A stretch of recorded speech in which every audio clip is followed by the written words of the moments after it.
그래서 46번 보시면 저기에다 밑줄 치세요. 간모 손실.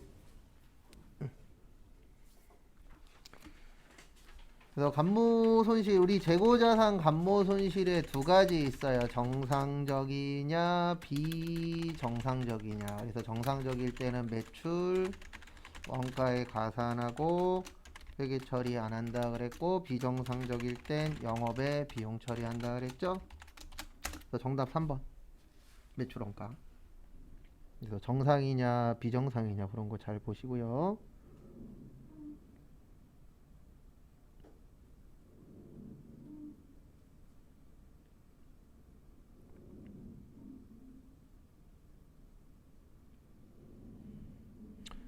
다음에 47번 영업의 손익이 아닌 거죠. 이런 거는 꼭 컨트롤 F로 하십시오. 그래서 정답은 저기 2번 나와요. 매도 가능 증권 평가 이익은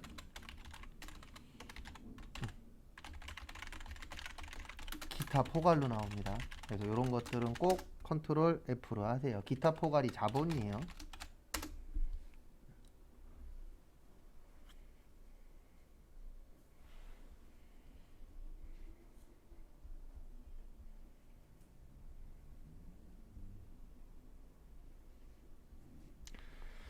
그 다음에 48번 재고자산. 그래서 우리 재고자산 수량 결정 방법에는 세 가지가 있었죠. 계속기록법, 실질재고조사법, 섞어 쓴다 혼합법.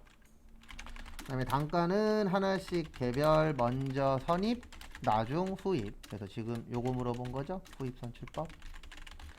그 다음에 가중평균법에 계속기록법 쓰면 이동평균법, 실질재고조사법 쓰면 총평균법. 이렇게 이제 나눈다라고 했었었죠.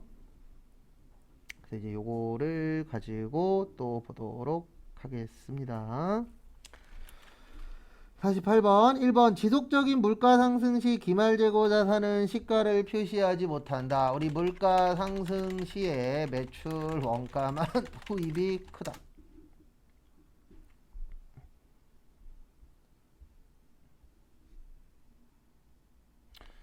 그 다음에 그래서 보시면 기말재고 자산은 시가를 표시하지 못해요. 왜 그러냐면 시가라는 게 최근 가격이거든요. 그럼 옛날 걸 먼저 파니까 남아있는 건 옛날 새 거를 먼저 파니까 남아있는 건 현재 것만 과거 것만 남아있잖아요. 그래서 1번은 맞고요.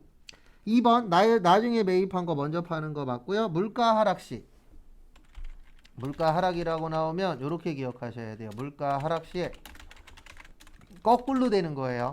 그때는 매출 원가만 선입선출법이 큰 겁니다. 그래서 거꾸로 된다라는 거, 그 부분 참고해 주시고요. 그래서 물가 하락 시 선입선출법보다 이익이 과대 계상 맞아요. 그래서 정답은 4번입니다. 물가 상승할 때는 뭐만 크다고요? 원가만 커요. 그래서 정답은 4번인데, 이런 식으로 시험 문제가 좀 약간 뭐라 그래야 되나 응용이 나올 때가 있어요. 근데 우리가 응용에는 아주 센 편은 아닙니다. 왜냐면 응용에 강해지려면 문제를 진짜 많이 풀어보는 수밖에 없어요. 근데 저희가 그 정도 양까지는 못 풀기 때문에 응용 문제가 나오면 좀 틀릴 확률이 솔직히 좀 있어요.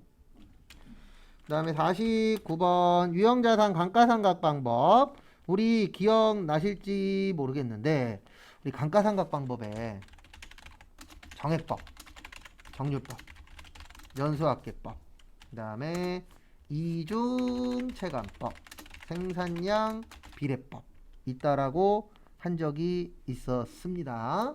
그래서 정액법은 취득원가 마이너스 잔존가치 나누기 내용연수. 그래서 얘는 매년 감가상각비가 일정. 그 다음에 정률 취득원가 마이너스 감가상각 누계액 곱하기 정률.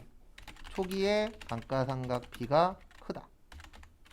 그 다음에 연수 취득원가 마이너스 감가상각 잔존가치 곱하기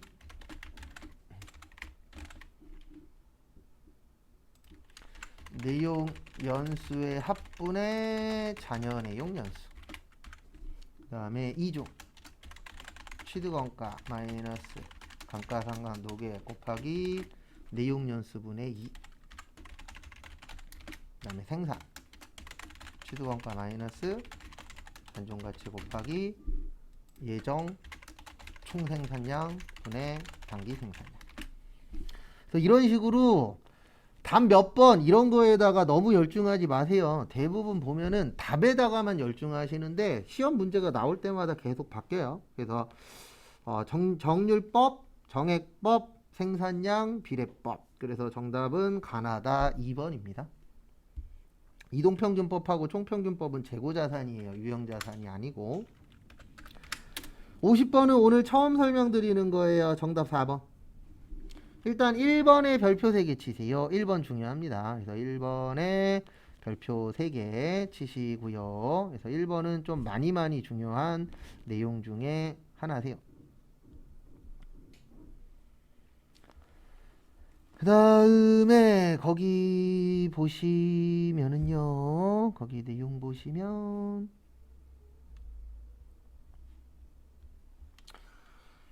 1번 상계에다가 밑줄 치세요. 마지막에 상계. 그 상계가 좀 중요한 내용 중에 하나라고 봐주시면 되세요. 그래서 그 상계 좀 잘 봐주십시오. 그래서 이 상계가 뭐냐면 우리 그 자본은 상계 처리하도록 되어 있어요. 그래서 상계가 뭐냐면 이익에서 손해를 서로 계산한다. 그래서 이걸 무슨 처리라고 표현을 하세요? 상계 처리라고 표현을 합니다. 그래서 그 부분 잘 좀 봐주세요. 또 그거 참고하시고.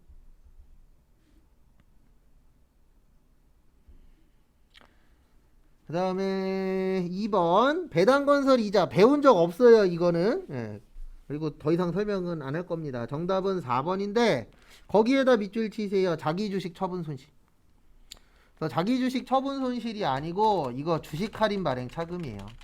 주식 할인 발행 차금은 발생 연도부터 3년 이내에 매기 균등 상각인데 저희 시험에 요 내용이 그렇게 자주 안 나옵니다. 그래서 더 이상은 설명 안 할 거예요. 1번 잘 봐주세요. 1번은 잘 나와요. 왜냐면 이게 좀 나오고 그러면 설명을 좀 할 텐데 교재에도 없어요. 내용이. 이건 조금 난이도가 있는 시험에서 내는 문제인지라 저희가 여기까지 준비하기엔 좀 문제가 좀 있어요. 그 다음에 51번 관리회계. 관리회계 위에나 옆에다가 이렇게 적어주세요. 원가회계. 그래서 우리 재무회계는 외부정보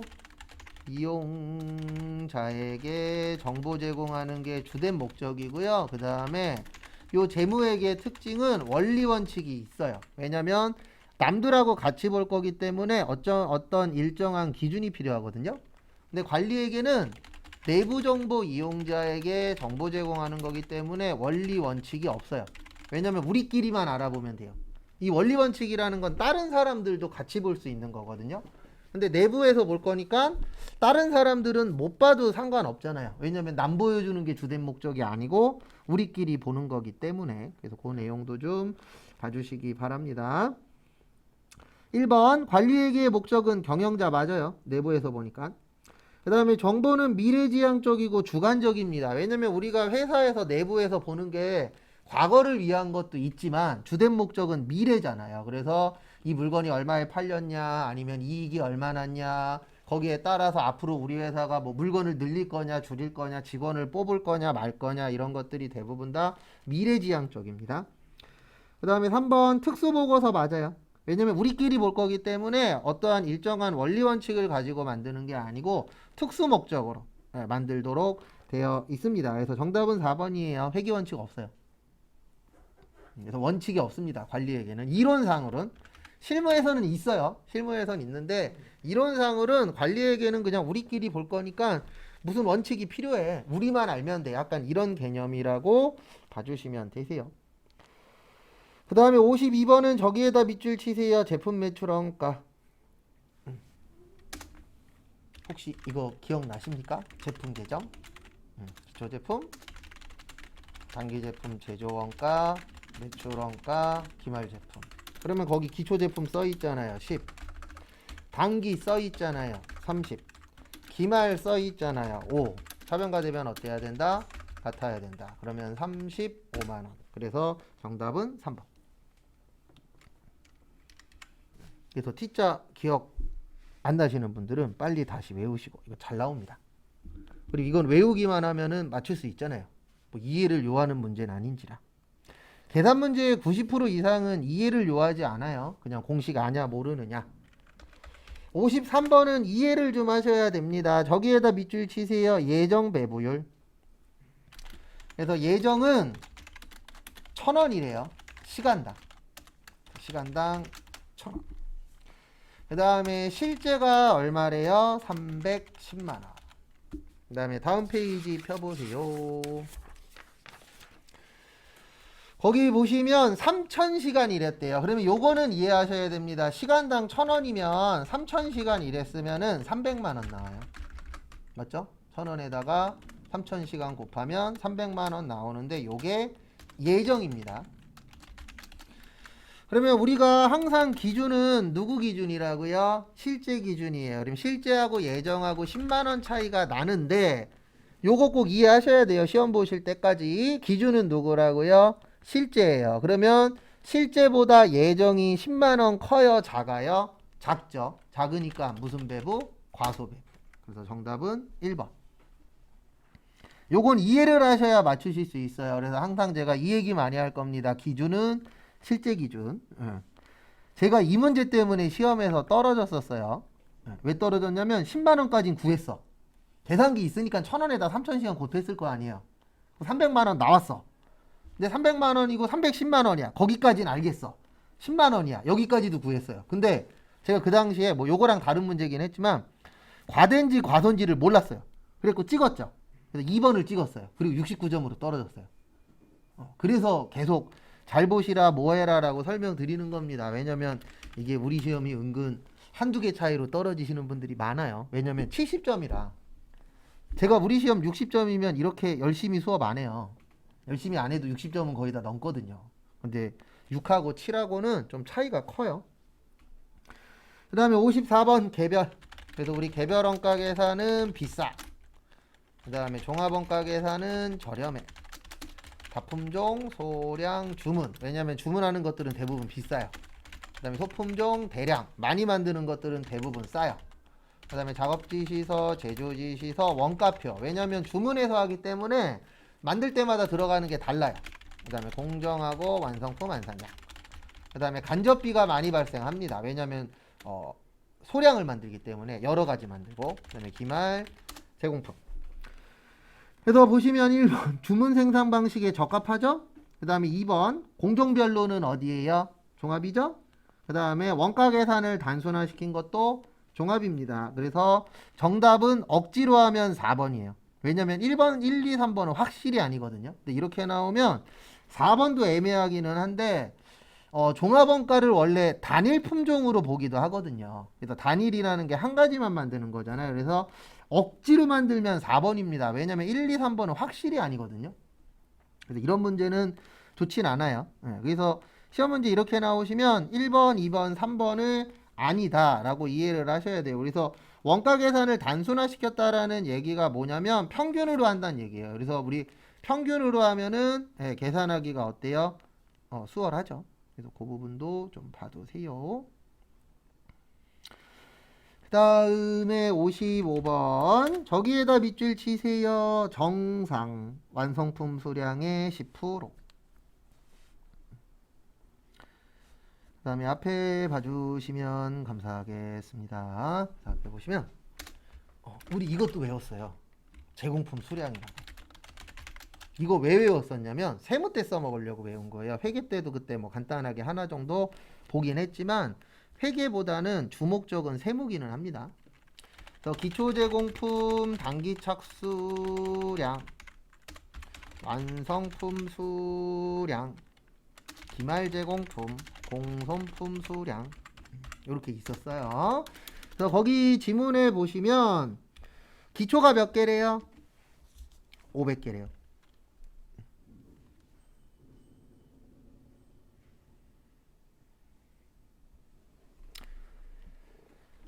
그래서 보시면 기초 제공품이 500개, 그다음에 단기 착수가 1200개.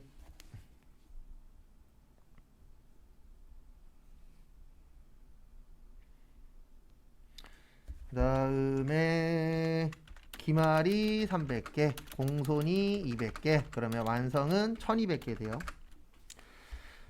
그 다음에 거기 지문에 보시면 이렇게 써 있습니다. 어떻게 써 있냐면은요.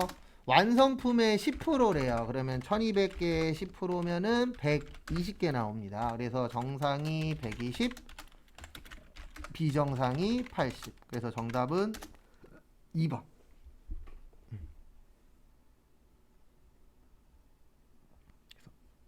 참고하세요.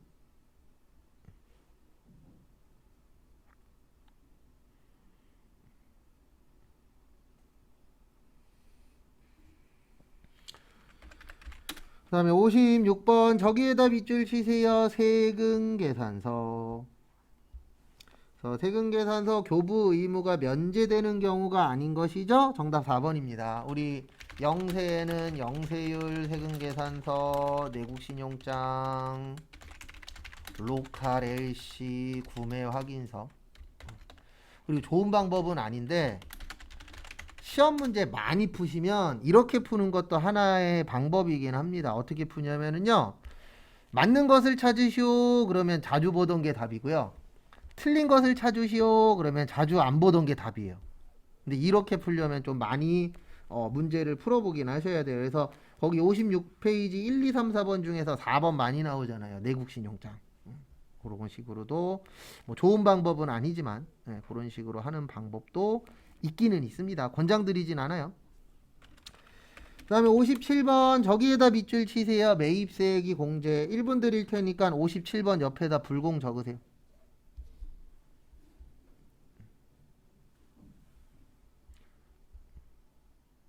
그래서 뭐 적어보세요. 불공 한번 적어보시기 바랍니다. 그래서 요 문제는 불공 기억하면 맞출 수 있어요.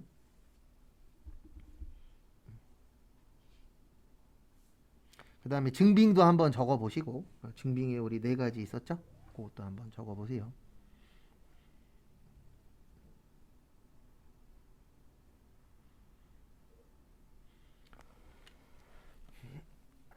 앞에 보세요.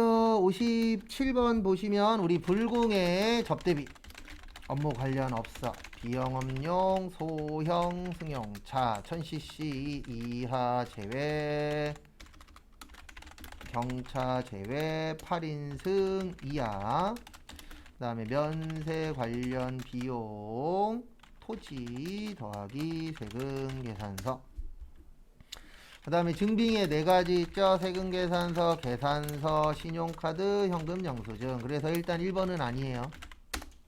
왜 아니냐면 거기 적혀 있잖아요. 뭐 발행 안 하셨대요? 세금 계산서 발행 안 했죠? 그래서 1번은 아닙니다. 일단 첫 번째로 1번은 그래서 아니에요. 그 다음에 두 번째 2번 대표이사 개인적이면 업무와 관련 없습니다. 그래서 안 돼요. 그래서 2번 안 되고요. 그 다음에 3번은 접대비라 안 됩니다. 정답은 4번이에요. 4번 옆에다 이렇게 적어주세요. 의제 매입세.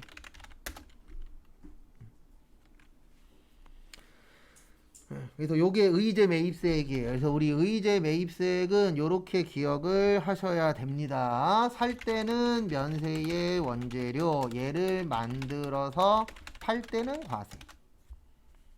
우리 요렇게 외웠어요. 그 다음에 원칙은 102분의 2. 그 다음에 중소제조기업이나 개인은 104분의 4. 그 다음에 음식점 중에서 법인은 106분의 6. 개인은 108분의 8. 개인 중에서 2억 못 파시는 분들은 109분의 9. 그 다음에 저기 농어민은 제조업만 가능.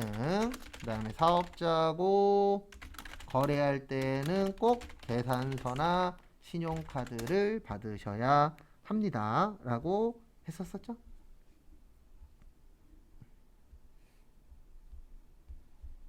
그래서 정리하시고요.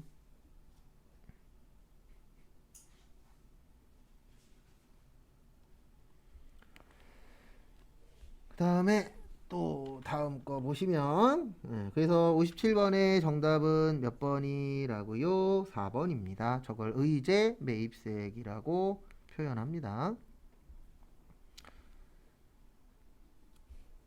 그 다음에 다음 것도 보시면은요. 58번 신고납부 요것도 이제 정답은 2번이에요. 그래서 모든 법인 사업자는 원칙적으로 뭐가 있냐면 거기에 나와 있는 것처럼 뭐를 발행을 하셔야 돼요. 예. 그 원칙적으로 신고 납부를 하셔야 됩니다. 그래서 1번은 맞고요. 그 다음에 왜 2번이냐면 이거 법인은 없어요. 법인은 없고 이거 이 얘기예요. 무슨 얘기냐면 우리 개인 그 간이과세자라고 있었잖아요. 간이과세자 관련된 얘기예요. 그래서 간이과세자는 일단 개인만 되고 직전 연도 공급 대가가 8천만 원 미만이어야 되고 그 다음에 공급 대가가 4,800만 원 미만이면 영수증 발행해야 되고 여기에요. 공급 대가가 4,800만 원 미만이면 납부 면제. 납부 면제는 이거 하나밖에 없어요. 그리고 법인은 아예 안 됩니다. 무조건. 법인은 안 돼요. 근데 거기는 법인이라고 되어 있죠. 그래서 정답은 2번. 그 다음에 3번 법인은 영세율이 되는데 간이과세자는 적용 안 되는 거 맞습니다. 그 다음에 개인사업자는 원칙적으로 확정신고만 있어요. 그래서 개인, 예정, 고지납부라 그랬잖아요. 그 신고납부가 아니고 고지납부입니다. 그래서 직전 확정신고금액의 2분의 1. 왜냐하면 6개월에 한 번씩 신고하거든요. 그러면 2분의 1이면 몇 개월이에요? 3개월이겠죠. 그래서 3개월씩 하고 50만 원이 안 되면 납부할 필요 없다. 그 다음에 신고를 하고 싶으면 예외 조항이 있어요. 신고를 하고 싶으면 직전 확정 신고 금액의 3분의 1 미만이면 신고 가능합니다. 무조건 안 된다는 아니에요. 그래서 무조건 신고하지 마세요 이런 건 아니고 우리가 이제 신고를 하려고 하는데 너무 금액이 많이 내야 되는 것 같아. 고지서가 날라왔는데 그럴 경우에는 국세청에다가 우리가 장사 안 된다라는 거를 보여주시면은 국가에서도 장사 너무 안 되네요. 그러면 신고한 금액으로 내세요 라고 되어 있어요. 근데 원칙은 신고 납부가 아니고 고지 납부입니다. 예정 신고는. 그래서 정답은 몇 번이냐면 2번이세요. 그 다음에 59번 요거는 세율 외우시라 그랬었죠. 우리 세율. 그래서 이자 배당 14. 그 다음에 비영업대금의 이익 25. 사업소득의 인적용역 3. 그 다음에 봉사료 5. 그 다음에 기타소득금액 20. 그 다음에 복권당첨금 같은 경우에는 3억 원 넘으면 30. 그래서 이렇게 기억을 해주세요. 그래서 이제 이걸 가지고 또 보시면은요. 1번 배당소득은 14% 맞아요. 그래서 정답 1번. 그 다음에 2번 보시면 우리나라 종합소득세는 6%부터 45%까지 있어요. 그래서 2번은 틀렸습니다. 그래서 어떻게 되어 있냐면 6, 15, 24, 35, 38, 40, 42, 45 이렇게 되어 있어요. 그래서 둘, 넷, 여섯, 여덟 8단계 초과누진세예요. 근데 거기 몇 단계라고 되어 있죠? 4단계라고 되어 있죠? 그래서 2번은 틀렸고 갑종근로소득에 대한 원천징수세율 없고요. 4번이 아닌 이유는 소득세라고 나오면 3이에요. 3.3%가 답이 되려면 지문에 이렇게 나와야 돼요. 지방소득세 포함. 근데 여기에서 물어본 거는 소득세만 물어봤잖아요. 그래서 정답은 4번 아닙니다. 이렇게 나오면 4번 많이 찍어요. 왜냐면 3.3은 많이 들어봤거든요. 좀 사회생활 해보신 분들은 3.3을 내가 적용은 안 해봤어도 3.3이라는 얘기는 들어보신 분들이 꽤 많아요. 그러다 보니까 3.3으로 선택하실 확률이 있는데 3.3이 되려면 전제 조건은 하나입니다. 지방소득세 뭐요? 포함일 때 3.3이에요. 그래서 답이 3이 될 수도 있고 3.3이 될 수도 있는데 그 차이는 하나입니다. 지방소득세 포함이냐 불포함이냐.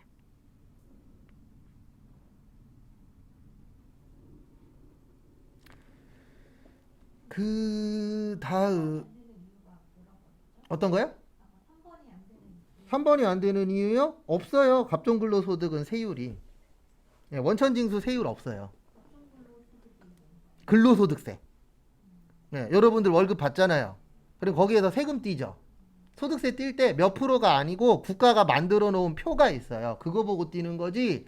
100만 원 받았으니까 6%, 뭐 10% 이런 규정이 없어요. 그래서 3번은 아닙니다. 그 다음에 일용직 분들은 6% 떼요.